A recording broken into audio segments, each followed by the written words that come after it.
Hello, my name is Dr. Eldred Taylor. My wife, Dr. Ava Bell Taylor, and I wrote the book, Are Your Hormones Making You Sick? The reason why we wrote the book was to educate women about hormones so cases like this would not happen.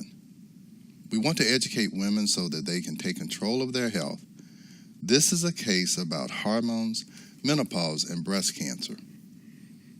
Now, this should not happen. This is a 66-year-old white female. She complained of hot flashes, mood swings, fatigue, poor concentration, weight gain, and memory problems.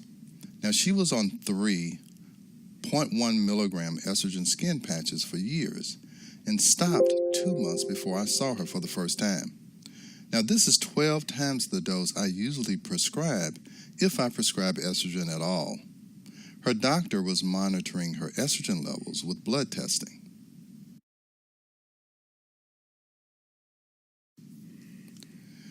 Her blood test showed that her estradiol was in the normal range. You can see here on the saliva test, her estradiol is above 3,300. It's higher than the test can even measure. Now also, if you look here, that you see the estradiol is far above the normal range.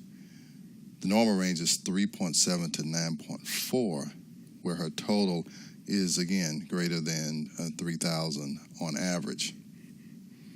Also, you see here that her progesterone-estrogen ratio is low. You need to have enough progesterone to balance out the amount of estrogen that a patient may be making on their own or that you may be giving through patches or any other means. Why is it different? Well, the saliva reflects how much hormone is in the tissue. The blood delivers the hormone to the tissue, and it can accumulate there. Now, just think if FedEx was sending you 30 packages of estrogen a day, and you only really needed 3. If I look at how many trucks are coming to your house every day, that would not change. But if I came to your house and you let me in, I would see that your house is overflowing with estrogen.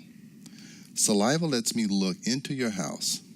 The blood tells me how many trucks are arriving.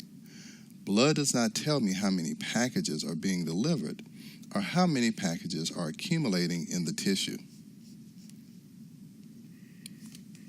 Now, this is an unnecessary outcome. 5 months after this initial visit, she had a mammogram that was negative.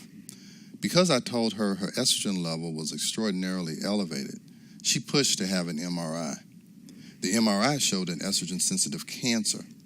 She had to have a double mastectomy and reconstruction.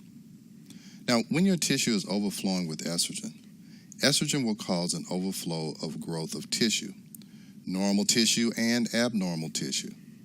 If her estrogen levels had been monitored correctly, it is unlikely she would have had this outcome. Please take advantage of the resources on the website to further educate yourself about bioidentical hormone replacement. When used appropriately, it can enhance your life.